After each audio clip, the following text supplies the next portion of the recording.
readiness.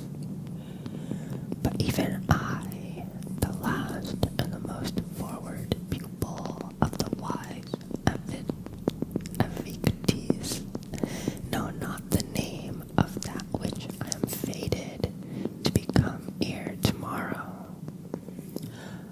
Therefore, by the ebbing silver lamps in my master's marble house above the loud, ever-ravening sea, I write this tale with a hasty hand, scrawling in ink of wizard virtue on the gray, priceless, antique parchment of dragons.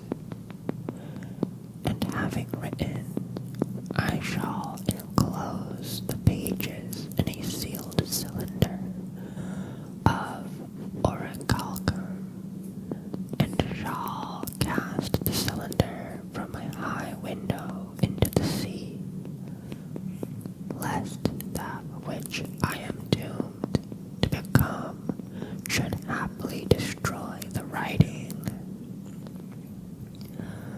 And it may be that mariners from Lafara passing to and Pendeor in their tall triremes will find the cylinder, or fishers will draw it from the wave in their seines of biases.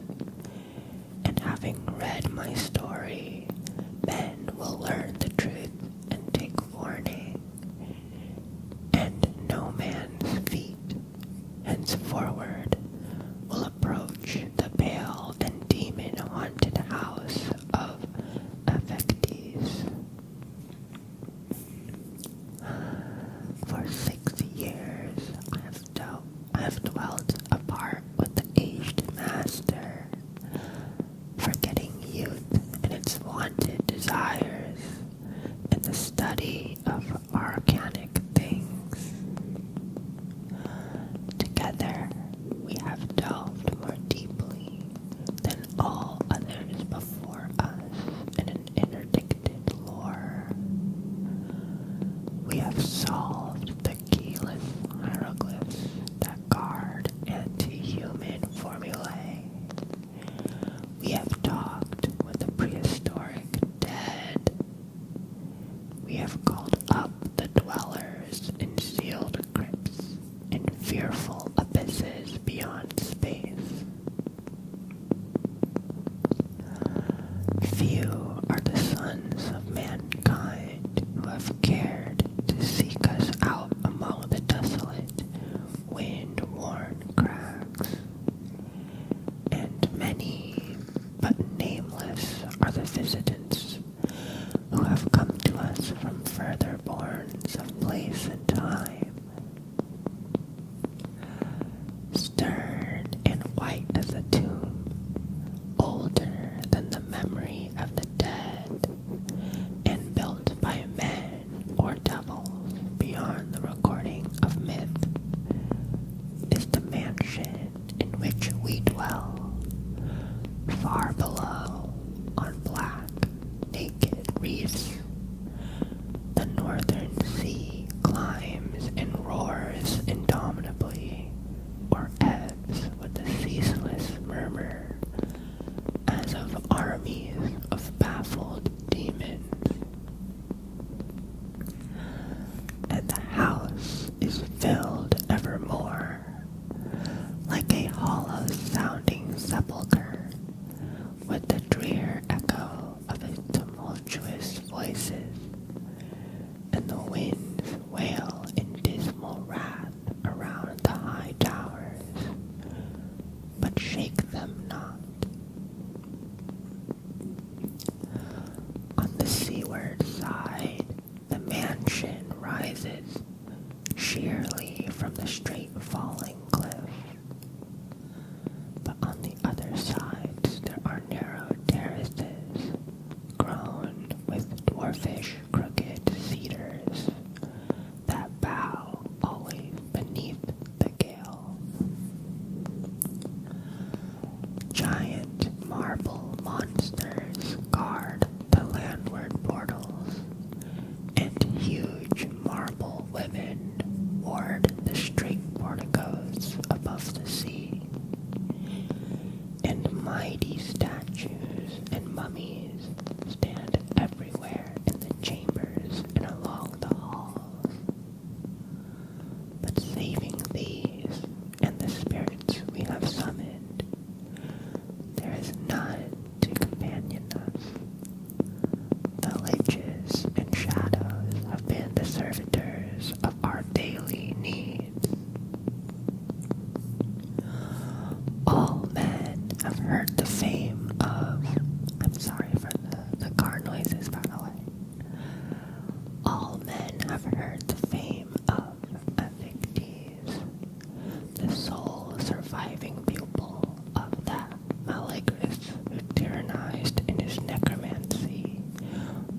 lusted not for his temporal power in the manner of Meleagris, and having learned all that the elder sorcerer could teach him, withdrew from the cities of Poseidonus to seek another and vaster dominion. And I, the youth, for Petrin, in the latter years of Evictes, was permitted to join him in this solitude. And since then, I have shared his austerities and vigils and evocations, and now, likewise, I must share the weird doom that has come in answer to his summoning. Not without terror, since man is but mortal, did I, the neophyte, behold at first the abhorrent and tremendous faces of them that obeyed Evictes, the genii of the sea and earth, of the stars and the heavens, who passed to and fro in his marmorean halls.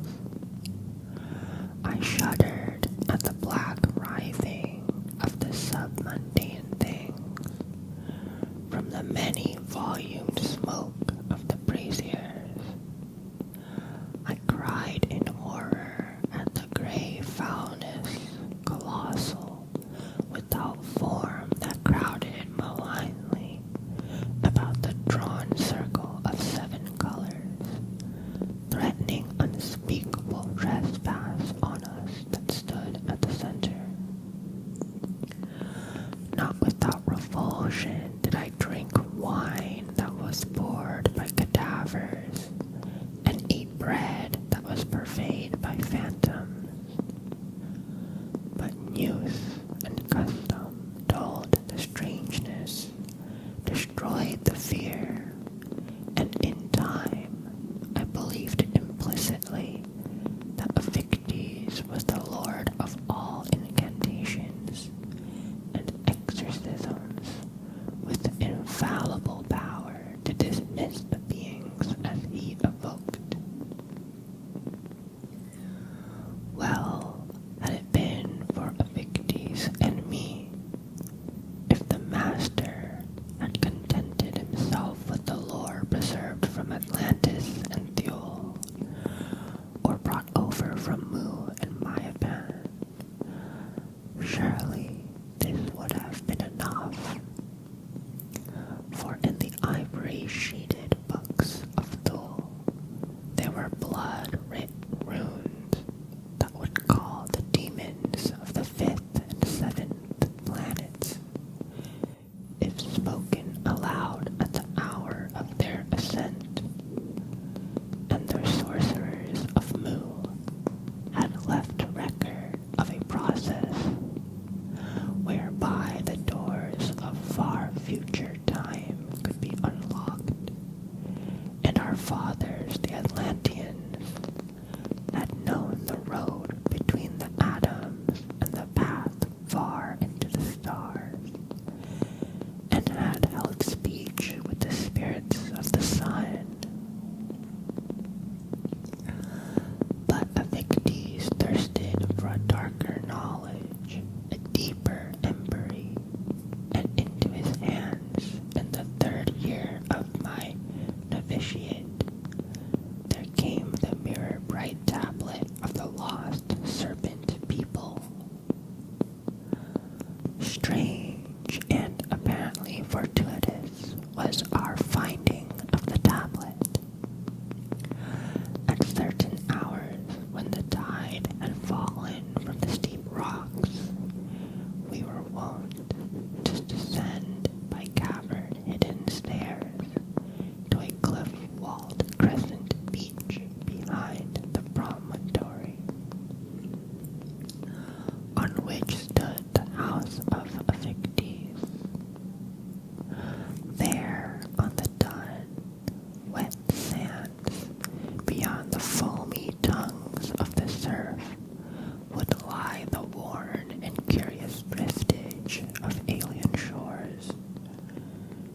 trove that hurricanes had cast up from unsounded deeps. And there we had found the purple and sanguine volutes of great shells, and rude lumps of ambergris, and white flowers of perpetually blooming coral. And once the barbaric idol of green brass that had been the figurehead of a galley from far hyperboreal isles. There had been a great storm, such as must have riven the sea to its nethermost profound. But the tempest had gone by with morning, and the heavens were cloudless on that fatal day when we found the tablet, and the demon winds were hushed among the high crags and chasms, and the sea lisped with a low whisper like the rustle of gowns of samite, trailed by fleeing maidens on the sand. And just beyond the ebbing wave, in a tangle of russet seaweed, we beheld a thing that glittered with blinding sun-like brilliance. And running forward, I plucked it from the rack before the waves returned, and bore it to Epictetus. The tablet was wrought of some nameless metal, like never-rusting iron, but heavier. It had the form of a triangle, and was broader at the widest than a man's heart. On one side it was wholly blank, and Epictetus and I in turn beheld our features mirrored strangely, like the drawn, pallid features of the dead, in its burnished surface.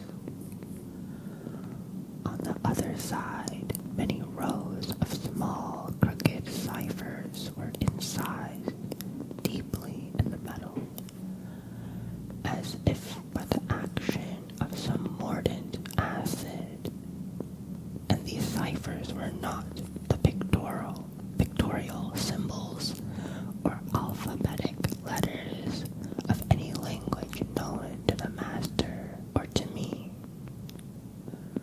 Of the tablet's age and origin, likewise, we could form no conjecture, and our erudition was altogether baffled. For many days thereafter, we studied the writing and held argument that came to no issue. And night by night, in a high chamber closed against the perennial winds, we pondered over the dazzling triangle by the tall, straight flames of silver lamps.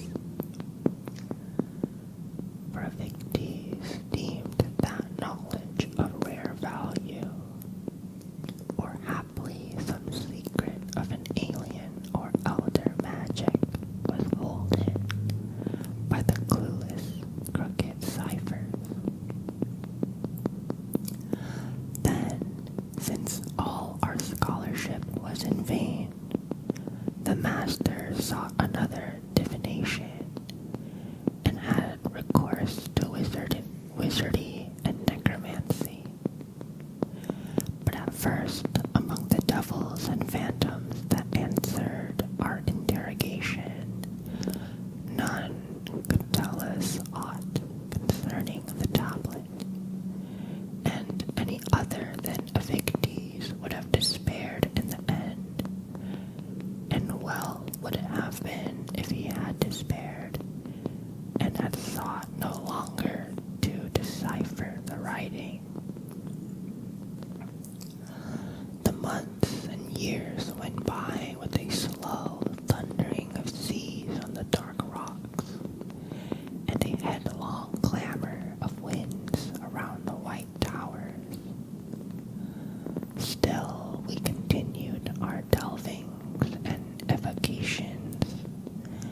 further, always further, we went into the lampless realms of space and spirit, learning, perchance, to unlock the hithermost of the manifold infinities.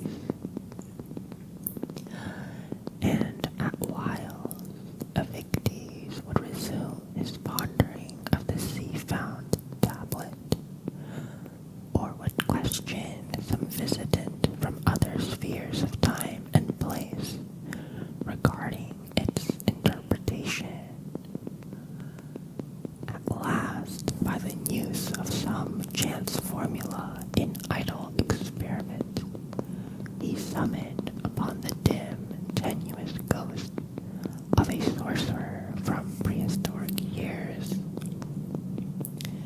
And the ghost, in a thin whisper of uncouth, forgotten speech, informed us that the letters on the tablet were those of a language of the serpent men, whose primordial continent had sunk eons before the lifting of Hyperborea from the ooze.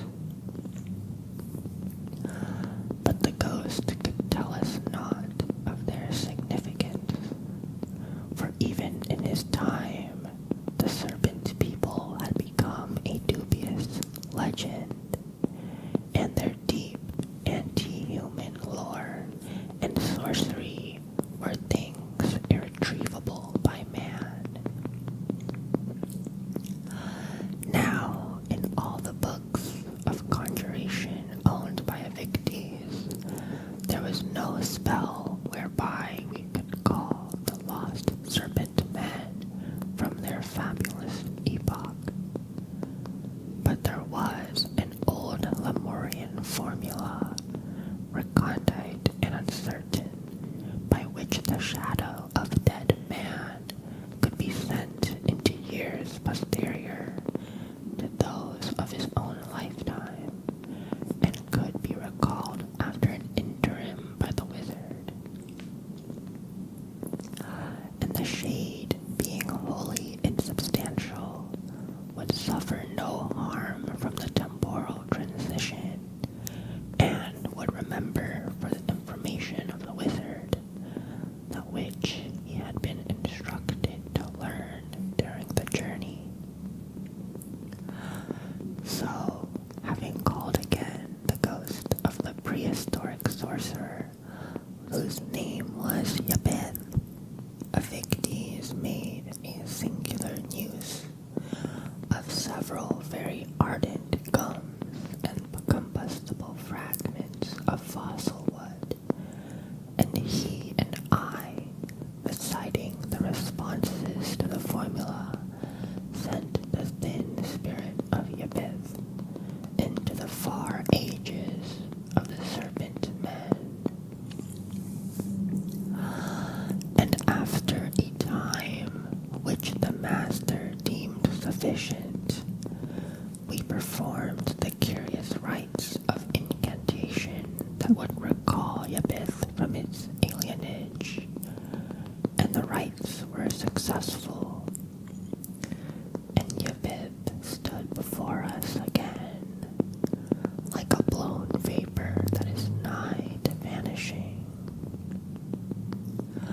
And in words that were faint as the last echo of perishing memories, the spectre told us the key to the meaning of the letters, which he had learned in the primeval past. And after this, we questioned Yabeth no more, but suffered him to return unto slumber and oblivion. Thus, knowing the import of the tiny twisted ciphers, we read the writing on the tablet, and made thereof a transliteration, though not without labor and difficulty, since the phonetics of the serpent tongue, and the symbols and ideas expressed in the writing, were somewhat alien to those of mankind. mastered the inscription, we found that it contained the formula for a certain evocation, which no doubt had been used by the serpent sorcerers.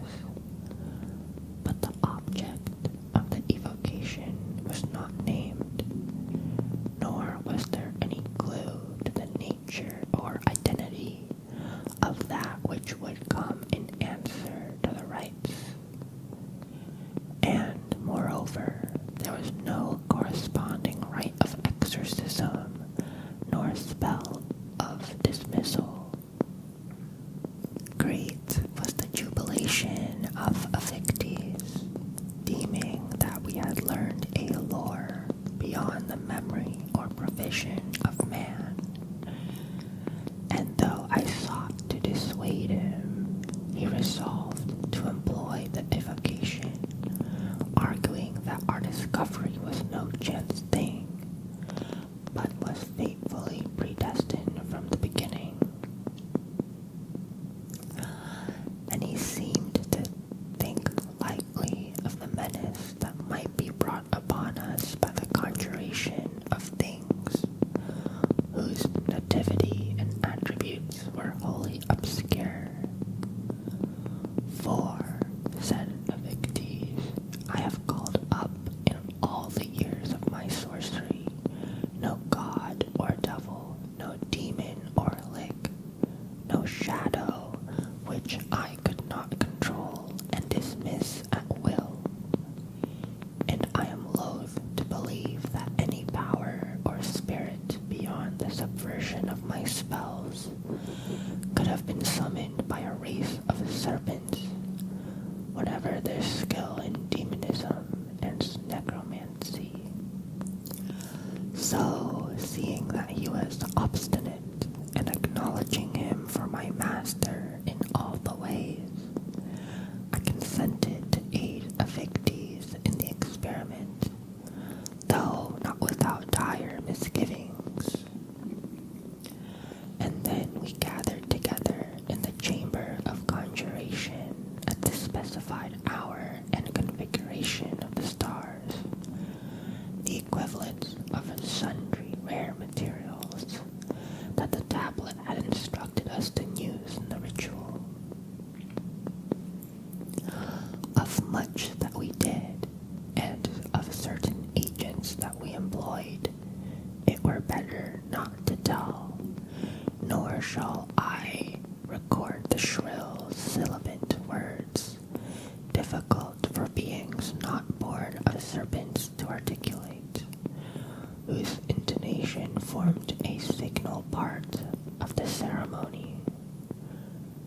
Toward the last, we drew a triangle on the marble floor with the fresh blood of birds, and Evictes stood at one angle and I at another, and the gaunt umber mummy of an Atlantean warrior, whose name had been Oikos, was stationed at the third angle.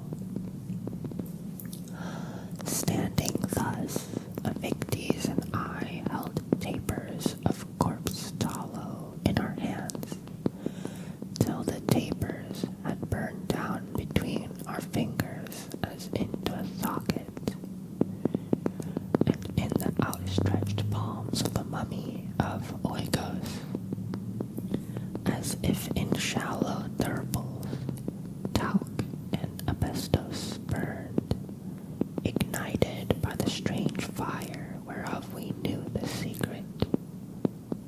At one side we had traced on the floor an infrangible ellipse, made by an endless linked repetition of the 12 unspeakable signs of Omar, to which we could retire if the visitant should prove inimical or rebellious. We waited while the full circling stars went over, as had been prescribed. Then, when the tapers had gone out between our seared fingers, and the talc and asbestos were wholly consumed in the mummy's eaten palms. Evictees uttered a single word whose sense was obscure to us, and Oikos, being animated by sorcery and subject to our will, repeated the word after a given interval, in tones that were hollow as a tomb-born echo, and I, in my turn, also repeated it. Now, in the chamber of evocation, before beginning the ritual, we had opened a small window giving upon the sea, and had likewise left open a high door on the hall to landward, lest that which came in answer to us should require a spatial mode of entrance. And during the ceremony the sea became still, and there was no wind, and it seemed that all things were hushed in awful expectation of the nameless visitor. But after all was done, and the last word had been repeated by Oikos and me, we stood and waited vainly for a visible sign or other manifestation. The lamps burned stilly in the midnight room, and no shadows fell other than were cast by ourselves and Oikos, and by the great marble women among the halls. And in the magic mirrors we had placed cunningly to reflect those that were otherwise unseen, we beheld no breath or trace of any image.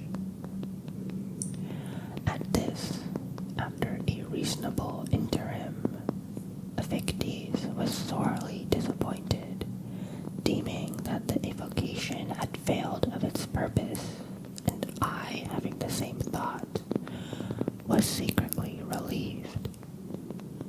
And we questioned the mummy of Oikos to learn if he had perceived in the room, with such senses as are peculiar to the dead, the sure token or doubtful proof of a presence undescried by us the living. And the mummy gave a necromantic answer, saying that there was nothing. Verily, said Evictes, it were useless to wait longer, for surely in some way we have misunderstood the purport of the writing, or have failed to duplicate the matters used in the evocation, or the correct intonement of the words. Or it may be that in the lapse of so many eons, the thing that was formerly wont to respond has long ceased to exist, or has altered in its attributes, so that the spell is now void and valueless. To this I assented readily, hoping that the matter was at an end. So after erasing the blood-marked triangle and the sacred ellipse of the linked signs of Omor, and after dismissing Oikos to his wonted place among other mummies, we retired to sleep. And in the days that followed, we resumed our habitual studies, but made no mention to each other of the strange triangular tablet or the vain formula. Even as before, our days went on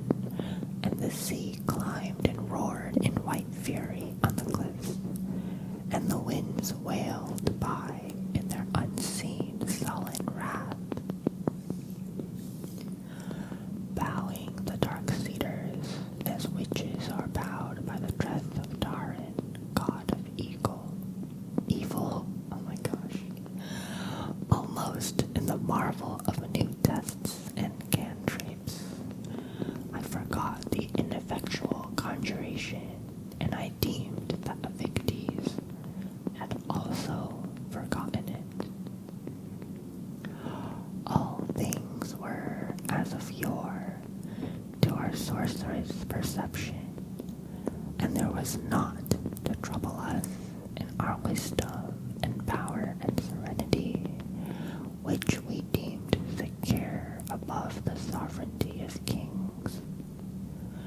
Reading the horoscopic stars, we found no future ill in their aspect, nor was any shadow of bale foreshown to us through geomancy or other modes of divination such as we employed, and our familiars, though grisly and dreadful to mortal gaze,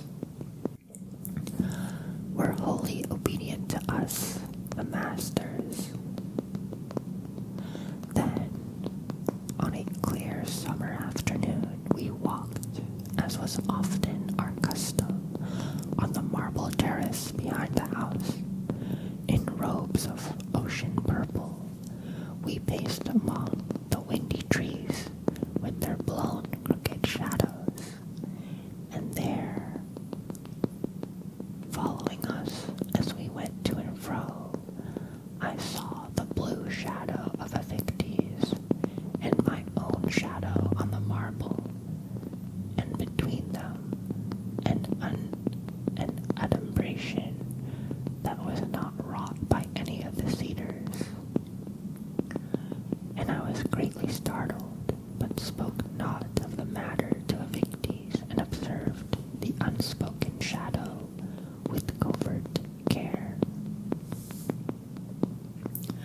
I saw that it followed closely the shadow of Evictes, keeping ever the same distance, and it fluttered not in the wind, but moved with the flowing, as of some thick, putrescent liquid, and its color was not blue, nor purple, nor black, nor any other hue to which man's eyes are habituated, but a hue of some unearthly purulence, and its form was altogether monstrous, having a squat head and a long, undulate body, without similitude to beast or devil.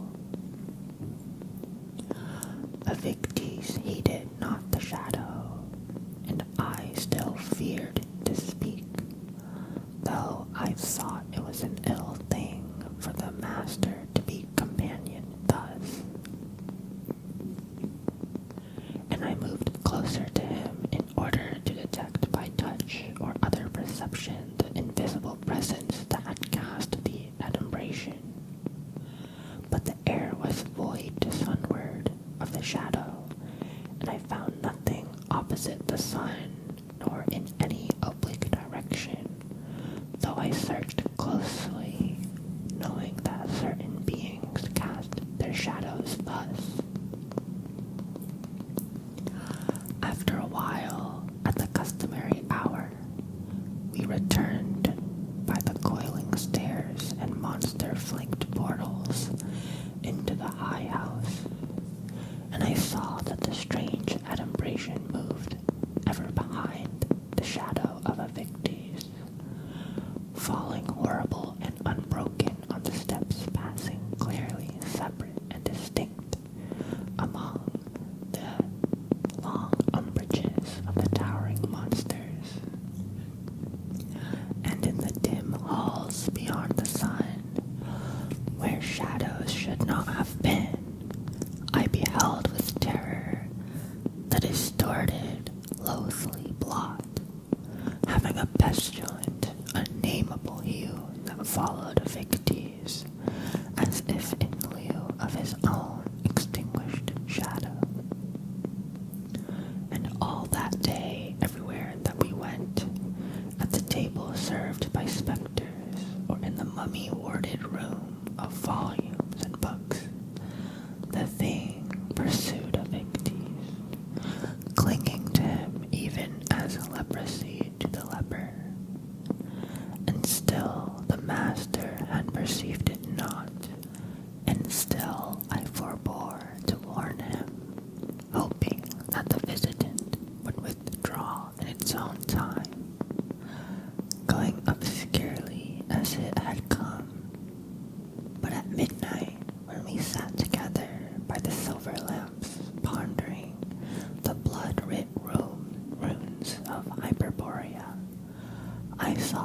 shadow had drawn closer to the shadow of Evictes, towering behind his chair on the wall between the huge sculptured women and the mummies. And the thing was a streaming ooze of charnel pollution, a foulness beyond the black leprosies of hell. And I could bear it no more, and I cried out in my fear and loathing, and informed the master of its presence. Beholding now the shadow, Evictes considered it closely and in silence, and there was neither fear nor awe, nor abhorrence in the deep graven wrinkles of his visage.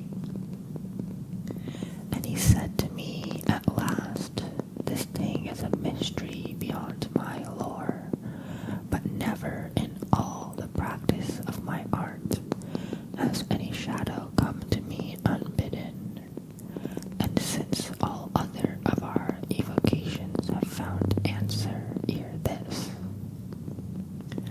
I must deem that the shadow is a veritable entity, or the sign of an entity that has come in belated response to the formula of the serpent sorcerers, which we thought powerless and void.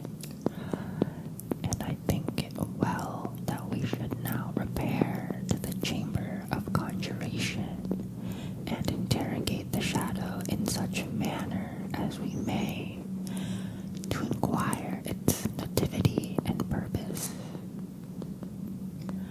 We went forthwith into the chamber of conjuration, and made such preparations as were both necessary and possible. And when we were prepared to question it, the unknown shadow had drawn closer still to the shadow of Evictes, so that the clear space between the two was no wider than the thickness of a necromancer's rod. Now, in all ways that were feasible, we interrogated the shadow, speaking through our own lips and the lips of mummies and statues. But there was no determinable answer. Calling certain of the devils and phantoms that were our familiars, we made question through the mouths of these, but without result.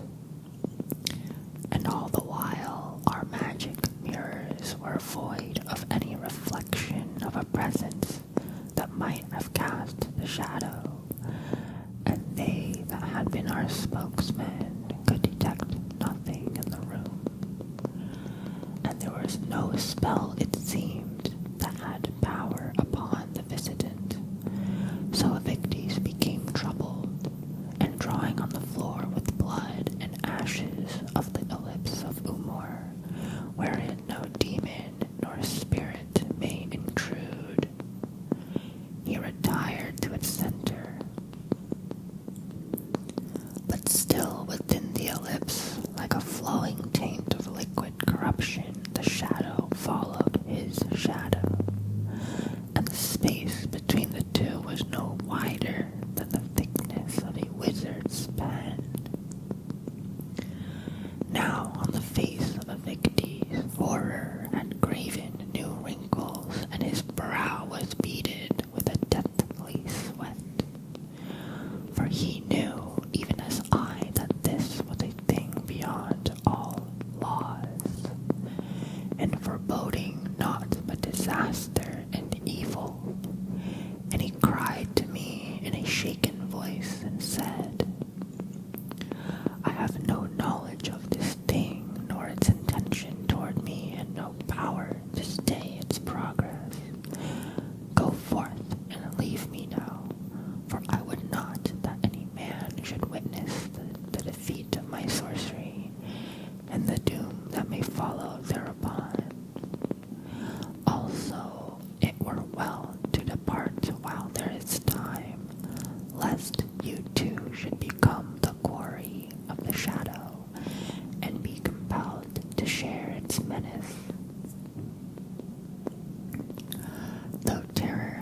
fastened upon my inmost soul. I was loath to leave Evictes, but I had sworn to obey his will at all times and in every respect. Moreover, I knew myself doubly powerless against the adumbration, since Evictes himself was impotent. So, bidding him farewell, I went forth with trembling limbs from the haunted chamber, and peering back from the threshold, I saw that the alien umbrage, creeping like a noisome blotch on the floor, had touched the shadow of Evictes, and at that moment, the master shrieked aloud like one in nightmare, and his face was no longer the face of Evictes, but was contorted and convulsed like that of some helpless madman who wrestles with an unseen incubus. And I looked no more, but fled among the dim outer hall and through the high portals giving upon the terrace. A red moon, ominous and gibbous, had declined above the terrace and the crags, and the shadows of the cedars were elongated in the moon, and they wavered in the gale like the blown cloaks of enchanters. And stooping against the gale, I fled across the terrace towards the outer stairs that led to a steep path in the riven waste of rocks and chasms behind Evictes' house. I neared the terrace edge, running with the speed of fear, but I could not reach the topmost outer stair, for at every step the marble flowed beneath me, fleeing like a pale horizon before the seeker. Sorry again for the car noises. And though I raced and panted without pause, I could draw no nearer to the terrace edge. At length I desisted, seeing that an unknown spell had altered the very space about the house of Evictes, so that none could escape therefrom to landward. So, resigning myself in despair to whatever I might befall, I returned toward the house, and climbing the white stairs and the low, level beams of the crag-caught moon, I saw a figure that awaited me in the portals, and I knew by the trailing robe of sea purple, but by no other token, that the figure was Evictes. For the face was no longer in its entirety the face of a man, but was become a loathly fluid amalgam of human features with a thing not to be identified on earth. The transfiguration was ghastlier than death, or the changes of decay. The face was already hued with the nameless, corrupt, and purulent color of the strange shadow, and had taken on, in respect to its outlines, a partial likeness to the squat profile of the shadow. The hands of the figure were not those of any terrene being, and the shape beneath the robe had lengthened with a nauseous, undulant pliancy, and the faces and fingers seemed to drip in the moonlight with a delinquescent corruption.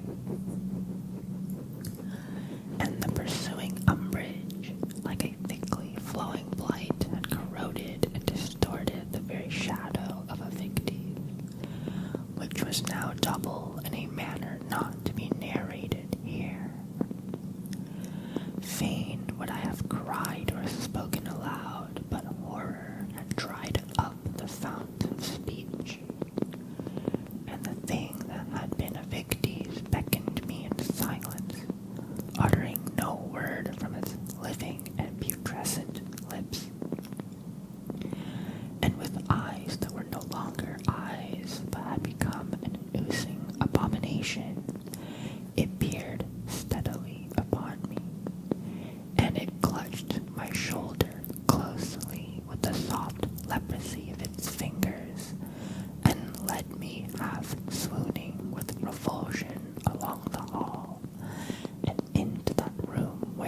the mummy of Oikos, who had assisted us in the threefold incantation of the serpent man, was stationed with several of his fellows.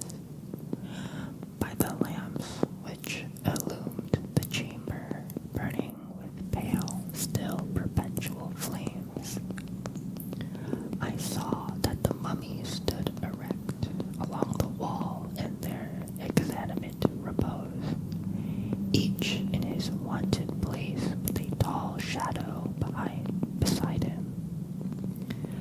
But the great, gaunt shadow of Oikos on the marble wall was companioned by an adumbration similar in all respects to the evil thing that had followed the master, and was now incorporate within him.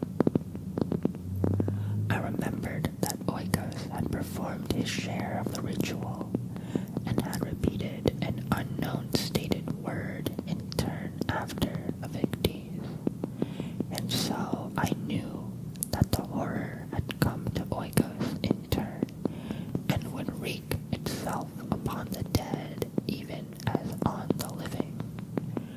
For the foul, anonymous thing that we had called in our presumption could manifest itself to mortal ken in no other way than this.